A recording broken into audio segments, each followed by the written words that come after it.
Basically, what we do, we went this in last session or 7 days ago or something like that. We talked about an introduction about statements.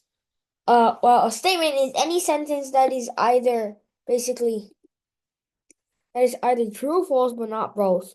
You see, these are the examples we did before.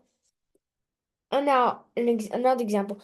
A statement is a square is a rectangle. Converse is a rectangle is a square. Inverse is a figure that is not a square is not rectangle. And a figure that is not a rectangle is not a square. So a contrapositive is equal to the original statement. Equivalent, logically equivalent. And converse and inverse are also logically equivalent. An Euler diagram is deductive reasoning consists of 3 steps as follows. 1. Make a general statement, major premise. 2. Make a particular statement, a minor premise. 3. Make a deduction or a conclusion. For example, the major premise is all cats are animals. The minor premise is Jerry is a cat. So the conclusion we get from that is basically Jerry is an animal. Procedures to draw the diagram is draw the big circle, or in this case is right over there, right over here. The animals, right there, right there. So draw a big circle, label it whatever your major is. And then draw a second circle to represent all cats. And then at that little point be Jerry. Is this following argument valid? An argument is valid if that the premises are true and these premises force the conclusion to be true. All apples have green leaves. That plant has green leaves. And basically, that plant is an apple tree. So this one's an apple tree. So things with green leaves, apple trees are part of that set or group. And that plant is either from here or here. And we say the plant has apple tree. That's not valid because if that plant, it's reversing basically. We're saying if it basically if I said an apple tree has all apple trees have green leaves, if I say as a statement, right?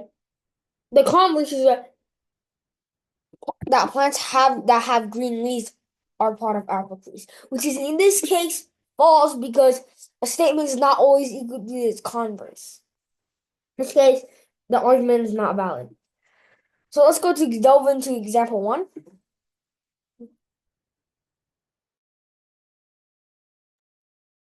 So Alexis, Britt, Carol, and Danielle and Elizabeth are waiting in line. Alex is behind Carol, but ahead of Danielle. Elizabeth is behind Britt, but behind Carol. Ahead of Britt, but behind Carol. Danielle is ahead of Britt. Who is first in line? You can see basically draw it. So Alex is behind the Carol. Label them A, B, and then let's label this person also as C, then D, then E. So first off, notice that it should be Alex, not Alexis or whatever. But anyways, Alex in this case is going to be behind C. C is going to be behind A. I mean, C is in front of A, but ahead of D. C is greater than A, but C is greater than A and A is greater than D. So to represent which one's ahead, so if I meant C is greater than A, it means Carol's ahead of A or Alex. So Elizabeth is ahead of Britt, but behind Carol. So C is greater than E, but it's also greater than B. And then we get that D is greater than B. So from there, we can know that D is last in line. But since C is greater than every single person, A, B, C, she's not greater than itself, but it's greater than D and E. We know that C's in first, so Carol is our answer. That's an extremely nice one. Now, next one is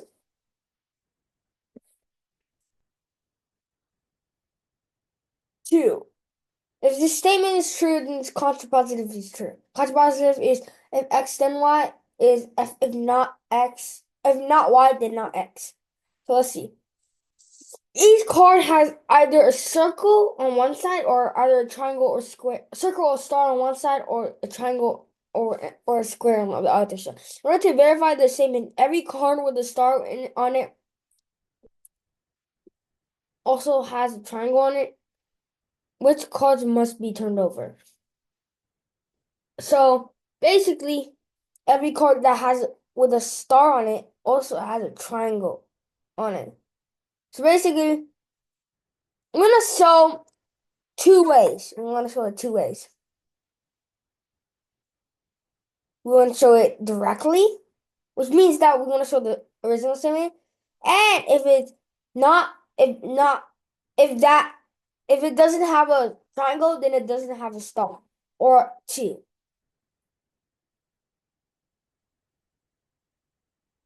So we basically you just want to find the contrapositive and the inverse. So basically, you want the original statement and the contrapositive, basically. What's your question? Uh, that for example 1, how could it determine that E is actually the middle one? Because it didn't say where. Okay, so basically, we don't care about who's in the middle, who's in the end. All we care about was uh, basically, what am I supposed to say? Yeah. So basically, all we care about is the person first in line. We don't care about the last, the middle. If you were to work it all out, you would get that A and E aren't really necessarily, and we don't know which one's first and second in the middle. But we do know, at least, is that C is in the first. Anyways, so basically, back in this question, you just use a contrapositive and the original statement to prove or disprove the answer, which means that we have to use 2 and 3. Okay, let's move on to example 3. There are 3 boxes with different colors, red, yellow, and blue. One apple is in one of the 3 boxes. Only one of the following statements is true, and the others are false. An apple is in the red box. 2, apple is not in the yellow box. Apple. 3, apple is not in the red box. This box is the apple in. So this is a really classic statement of a logic statement. Be saying it's true or false. In this case, we want to see if it's what happens if I or I is true.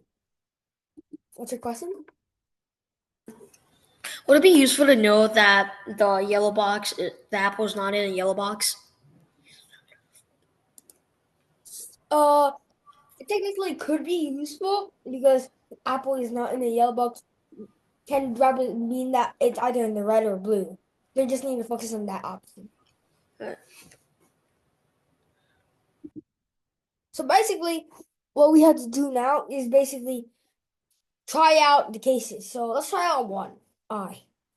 Apple is in the red box. If it's true, then it's meaning that this one's false. And this one's also false. How about it's also true? It's actually true. So there's gonna be 2 truths and 1 lie, which is not possible, honestly. Because it says one of the following statements is true. Now let's move on to I. It says apple is not in the yellow box. This case is probably interesting.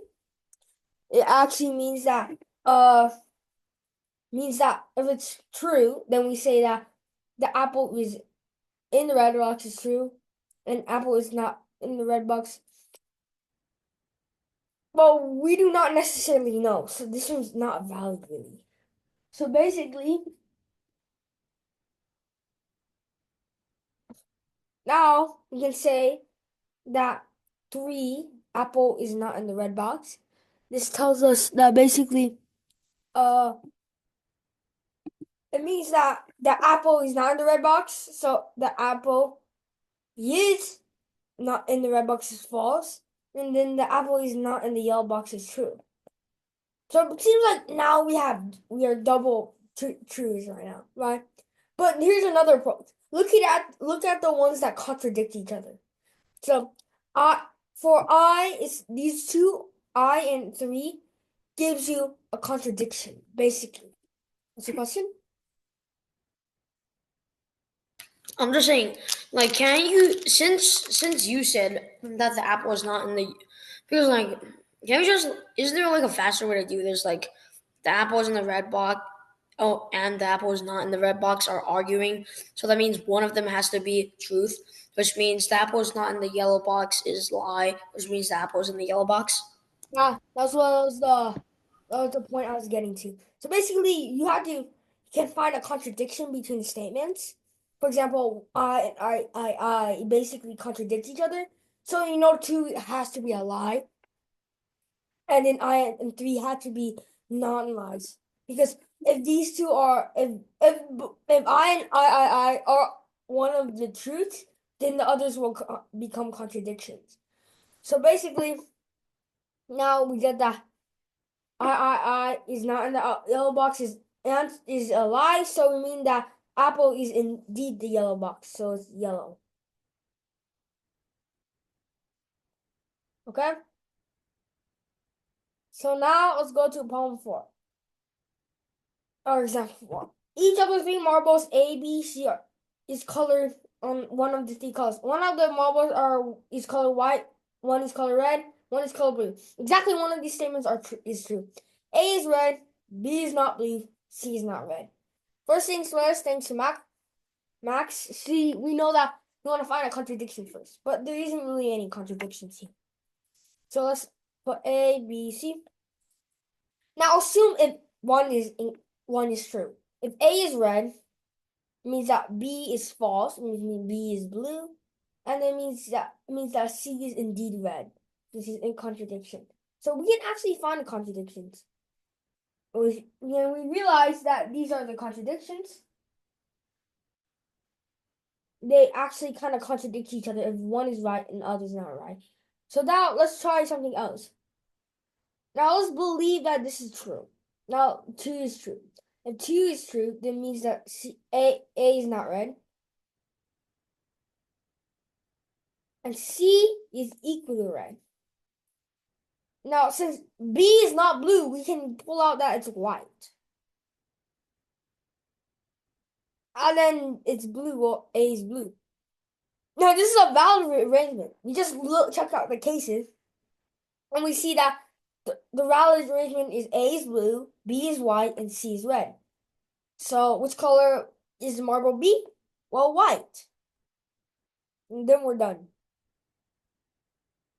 Now 5, these are hints they put on top. So focus on the step before the last.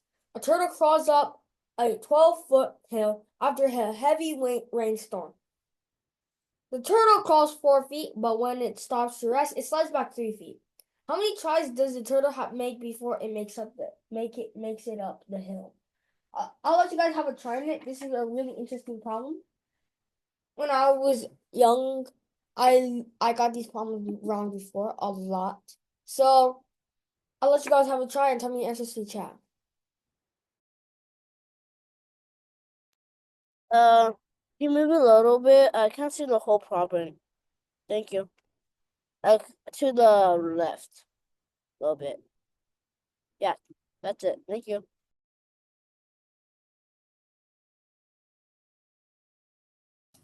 Well, I haven't used Zoom in so long. How do I change like from right now it says to teacher direct message? How do I change it to everyone? I'm putting it for a direct message to teacher for reasons. Okay, I guess.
Okay, so let's move on with this question. So Johnny Ty got it right.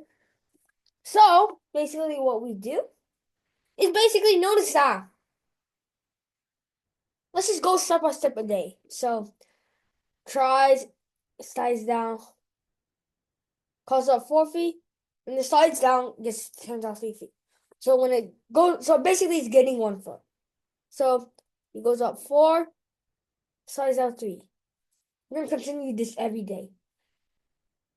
But I tell you this, when it reaches the top, it doesn't go sliding back down. That's the problem. Seems like most of you are getting to that problem. So if I'm like 8 away, I'm like 4 away from the top, or 4 feet away, I don't slide back down. Yeah, it seems like most of you are getting that problem. So basically, imagine if I'm at 8 feet away from climbing the say I climb up every 1 second 4 feet and slide down 3 feet.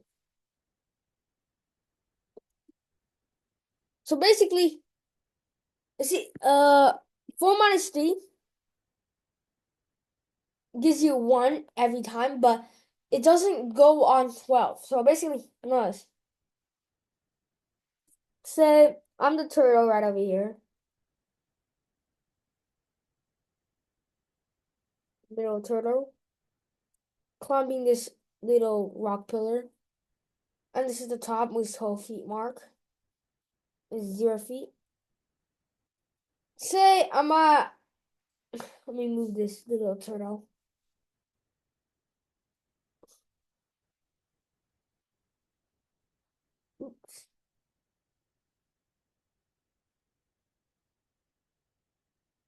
This little turtle walks up again, walks up. Say that place is 8 feet. This distance to that distance is 4 feet, right? So let me move this down a bit.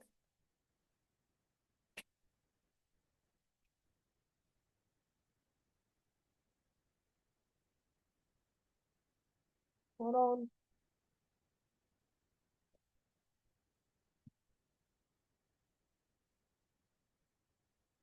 So basically, if I basically walk up 4, so the distance is 4 feet, right? So if I go up 4, I'm not gonna slide down 3 again. So basically, the turtle's gonna mark over here. It has 4 feet, goes up, and that's the finish. I already just touched the top and climbed over it. That was like 4 feet. I finished it. I'm not gonna slide down from the top to the down to 3 feet again because I already completed the course. So basically, that's the key thing. So basically, we want to do it. So basically, from 0 to 8 feet, how many times it took in us is basically 4 minus 3, same reasoning behind your 12, times 8 this time, and then plus 1, because the last one is going to be the 4. So it gives us 9 as the answer. So now, let's do example 6. I'll just guys have a try and tell me your answers to chat.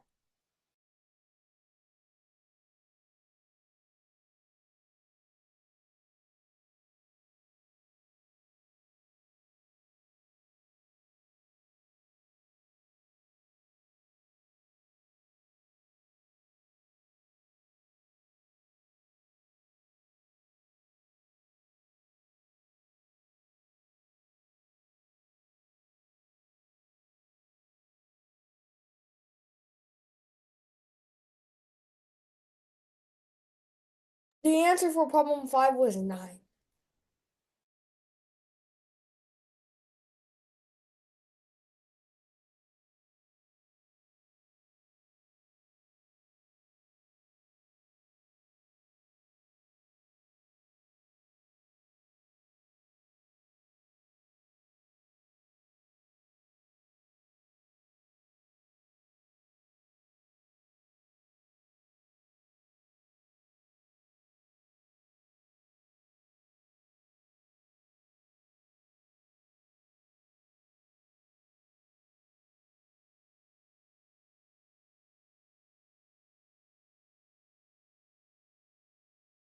So problem 5 was 9.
So basically, a balance scale is like a method to like balance stuff.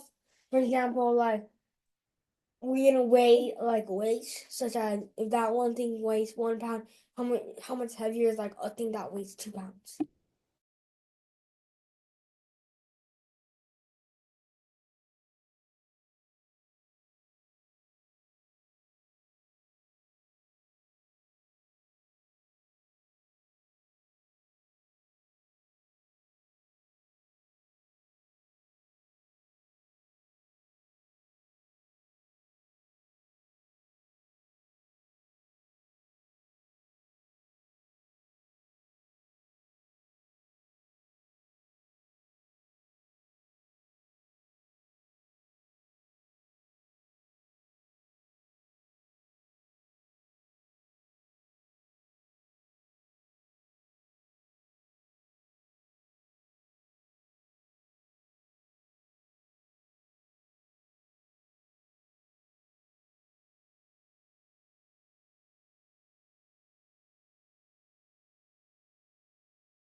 So now let's get started with this question. So basically, this is an interesting question. A jeweler has four small balls supposed to be gold. He knows that one is counterfeit and others three are genuine. The counterfeit bar has a slightly different weight than a real gold bar. Using a balance scale, what is the minute number of weighings to measure 30 grams? Guarantee that counterfeit ball will be detected. Of course, you can't do it in one tap because you're gonna have to weigh 2 and 2 or 3 and 1. It's impossible. So we want to use a two because it's either K. M is what we want, but M and K is not what we want. So if we find a difference, and we will have if it is a difference, we get that MK is one. MK is different from M, so it gets that. So basically, if I just do this, M and MK, if I weigh these two, and if these are slightly different, I can just swap one of these together, that, and it's still the same difference, then I know this one's the wrong one. If else, then we know that we can just do it. We know the other one is also the wrong one. So basically, we just need two weighings. First weigh K, and we swap one of them, like this one swap. If it's the same weight as from the last one, then we know the one we swap has changed into that side, so we know that one is gonna be the what we call it, yeah, the counterfeit.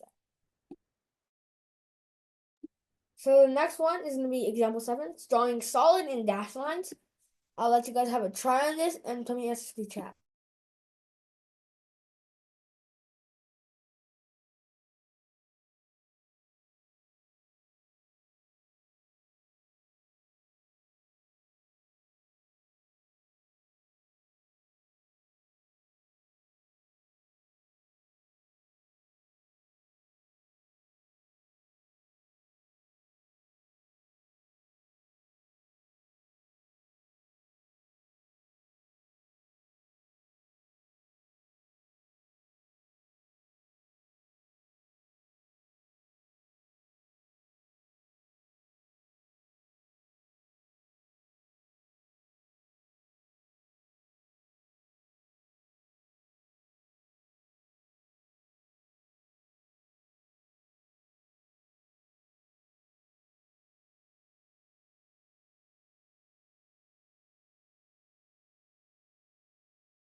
It is not white or red.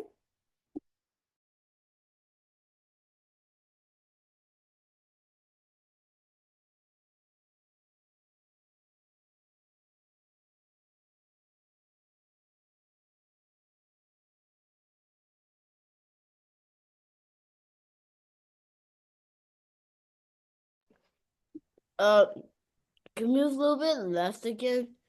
I just want Okay. to see yeah. Thank you.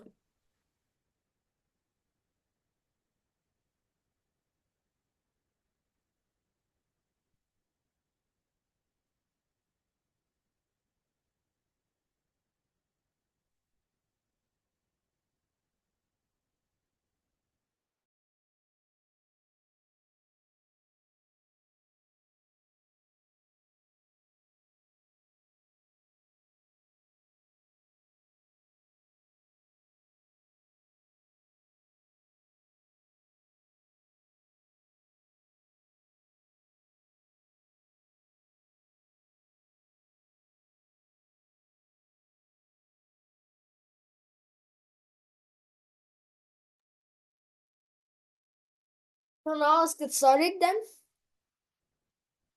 So the three friends is math teacher Mr. White, Mr. Black, and Mr. Redhead meet at the cafeteria. Instantly, one of us white, black, and red. Then no one's name gives their color of the hair, says the black person. You're right. What color hair is the history teacher's? The history teacher is not red, so it has to be white or black. It can't be white or black, so this has to be black or red, white or red, and this has to be white or red. And this is why it has to be white or black. Now, if I choose this to be R, this has to be W, and this has to be B. Indeed, a valid configuration. So it means that history teacher, Mr. Redhead, has the color black or black B. Yeah. So now let's move on to the next question. Back one step and 4-2. So I'll let you get a try on this question. Tell me your answers to chat, all right?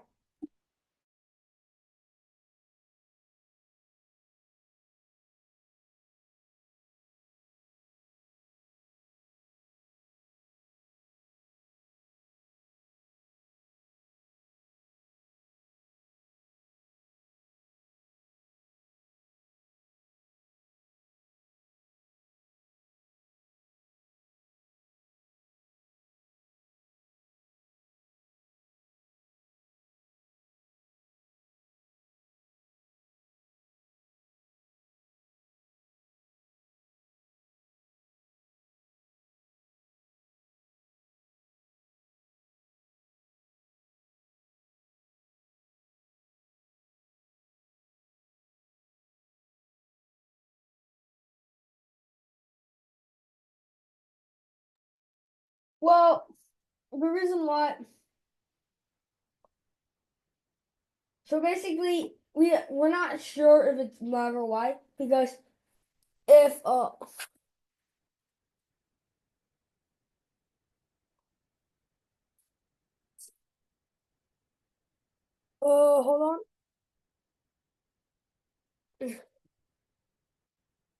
on. So you said it was Mr. White to be black, redhead to be white.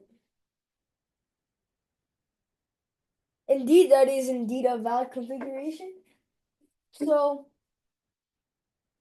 white has to, but redhead can't have red, and we're not gonna be sure if it's gonna have black. I mean, we're not gonna be sure if it's gonna have white. So, let's if a relation, let's draw this. So if it's a relationship between say redhead,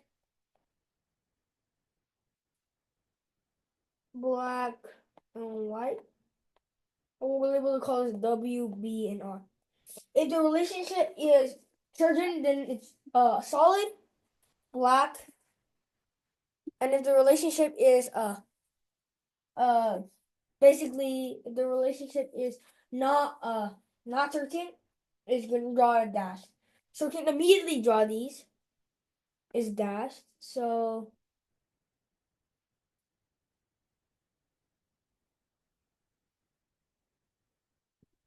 what we know that no one's name is given the color of the hair. So we draw these as shown below. We know Mr. White has answered the black hair person with the hair. And you're basically it means that and Mr. White answered the black haired person. We know he doesn't have black hair.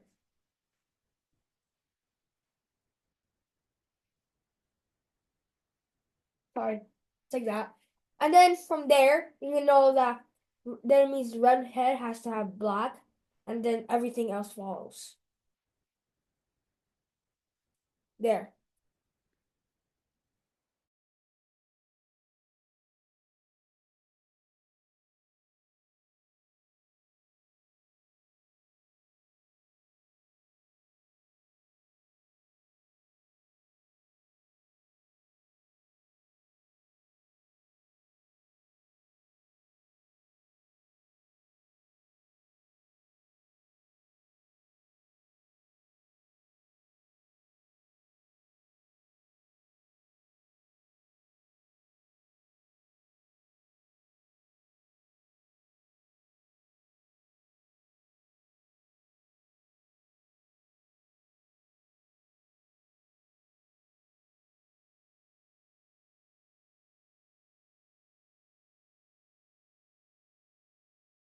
So Andy's hat is indeed white. So let's go on why. So Betsy says she's unable to discern her own hat color. This is a really key idea. It means that the probability that you guess it right isn't guaranteed.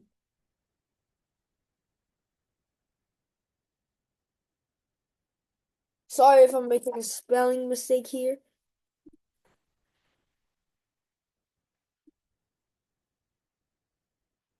Oh, sorry. Thanks for clarifying. It's guaranteed right over there. Guaranteed. Basically, what we do is we know that the probability isn't guaranteed. So what cases will cause this to be happening? So we have BWW, black, white, white. And if that person wears black, if Betsy wore black, then it's guaranteed. So she should know that the rest is gonna be white. And she can see everybody else wearing white, so we know it's black. But if she's wearing white, I mean, if Andy's wearing black, then she knows she's white. But if she's wearing white and she sees Andy wearing, Andy also wearing white, then we know she cannot guess it because she doesn't know that she has W or B. So these are two options that we're not sure really what she has. So it means that Andy has to be white. So the color is gonna be white. Let's move on to the next question, example 9. I'll let you guys have a try in this question. Tell me your answers to chat.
The answer for number 8 was Y.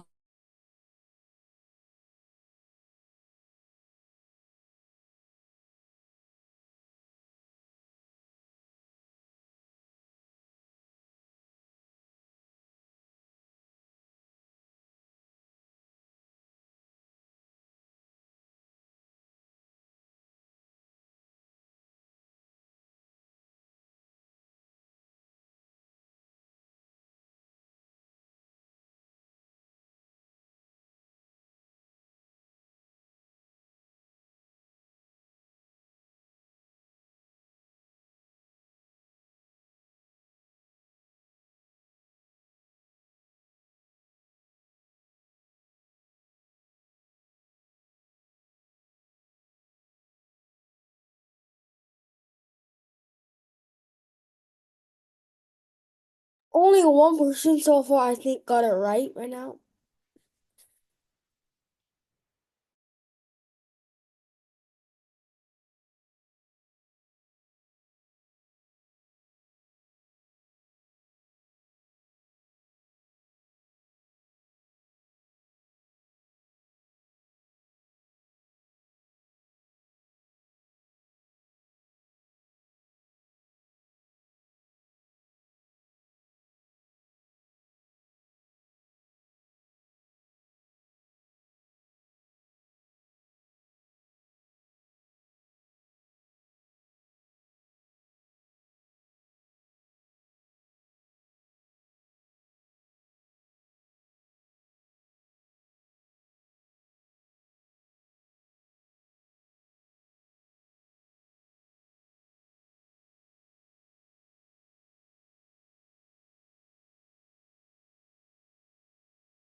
Okay, so let's just get started with this question.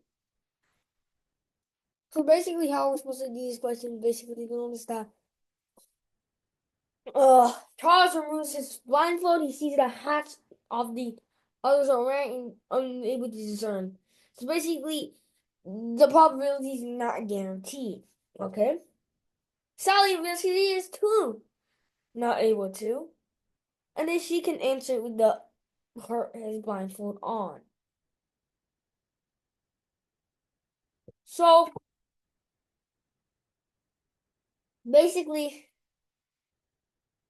we're gonna have two people, one black and two whites. And we see, look, C and B and A. Let's look at that.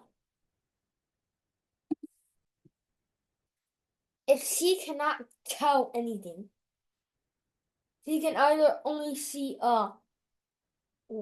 white or whites or blacks or one white, two blacks, which means that we're telling us that there's one B and two W. And from there, we know it's one of them are either white or blue, black or white. Now, B also can't see, so it's either black or white or black or white. So either two blacks or one white, and one white or one white, two blacks. So now, this means that if this person is black, gets a black hat, and she can see black and white, and if this person sees black, she can also see black and white, which means Andy has white, which means that Andy could find it, so the color is white.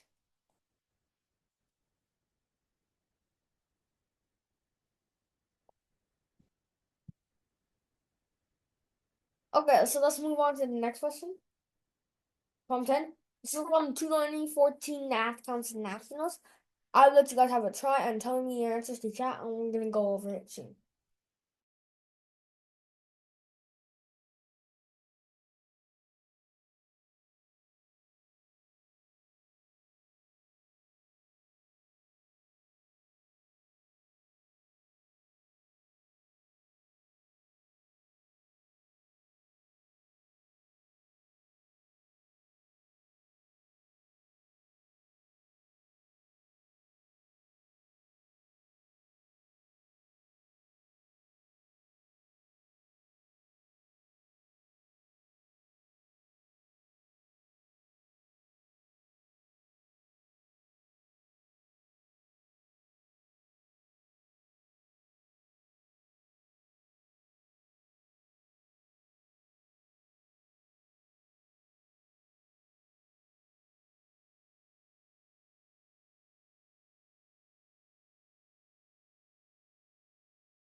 What's your question?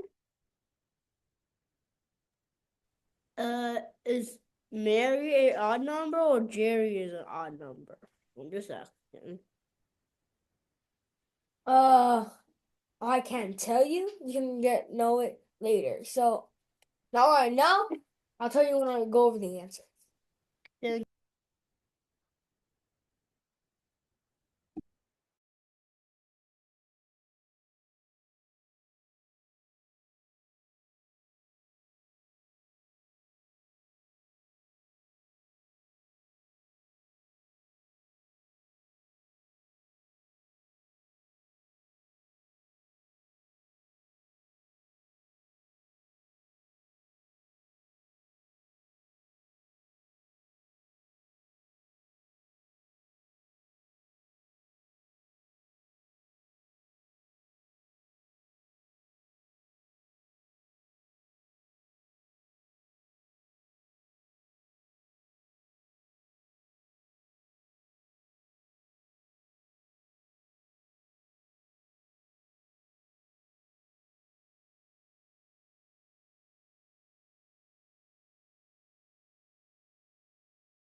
So it seems like there's only one answer that's too close. That's 3 off from Eric. So basically, how are we supposed to solve this? Well, it says I don't know your number. It says, and then he also says I don't know your number either. So it says, and then I know your number. So moving Mary and Jerry is the correct logic. What's the sum of all possible numbers that Mary could have had? So Larry tells Mary and Jerry, that he is thinking of two consecutive integers from 1 to 10. He tells Mary one of the numbers and he tells the other. So, and between Mary and Jerry, so they're talking. That's not close. So, we list the 10 numbers. 1, 2, 3, 4, 5, 6, 7, 8, 9, 10. Let's just space them out more. So, let's space them out.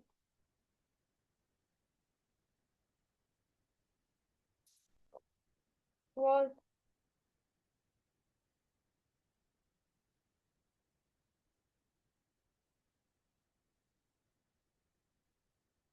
If Mary hears 1 or 10, she immediately gonna know that it's either 2 or 9. So that's not possible.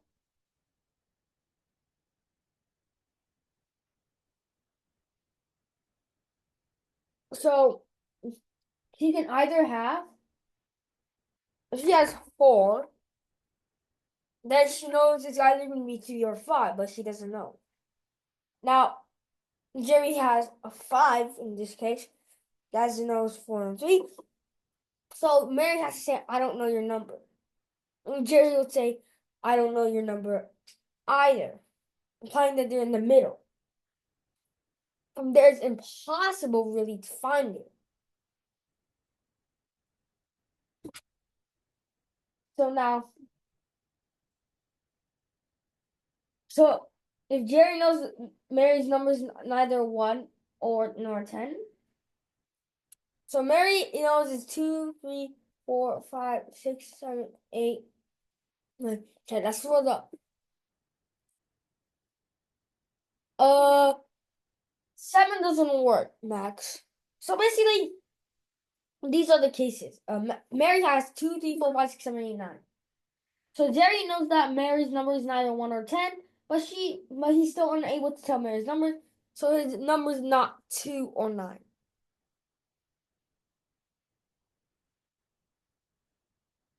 So we cross that out. So basically, we know that his number is not 1, So his numbers are now 3, 4, 5, 6, 7, 8. Now, so if his number's 2, then he will know that Mary's number is not 1. So Mary's number must be 3 because Mary's number and Jerry's number are consecutive integers. 9. Yeah, 9 is one of the answers. So then we get the same reasoning true if his number is 9. Clearly, his number is also not 1 to 10. And so if Mary's number is 2 or 9, then he should be able to tell Jerry's number is 3 or 8. See, 3 and 8. If Mary's number is 3 or 8, then she's not be able to tell Jerry's number because Jerry's numbers could be 3. 3 or 8 can be told because she will be able to tell because it's going to be 4 or 7. And since it's inside the boundary, since 2 and 9 are not inside the boundaries. So if it's 4, then we were not going to be able to tell because 3 and 5 are indeed in the boundaries. And if so, it will be 5. And so also be 7. So the sum is going to be 2 plus 9 plus 3 plus 8, which gives you 22. Does everybody get it?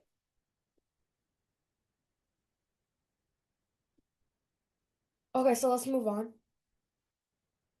So basically now, let's move on to problem 11. Squares are faster than circles, hexagons are slower than triangles, hexagons are faster than squares. Which one's the shape of the slowest? So this one, so squares faster than circles, hexagons are slower than triangles, hexagons are faster than squares. So it's gonna be in this order. T is greater than H, greater than S is greater than C, circles as the answer. Classic problem we did in problem 1 or problem 2, I forgot. Let's go try on problem example 12. Tell me your answers to chat.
We want to say which cards must be turned to prove the following. So let's get started with it.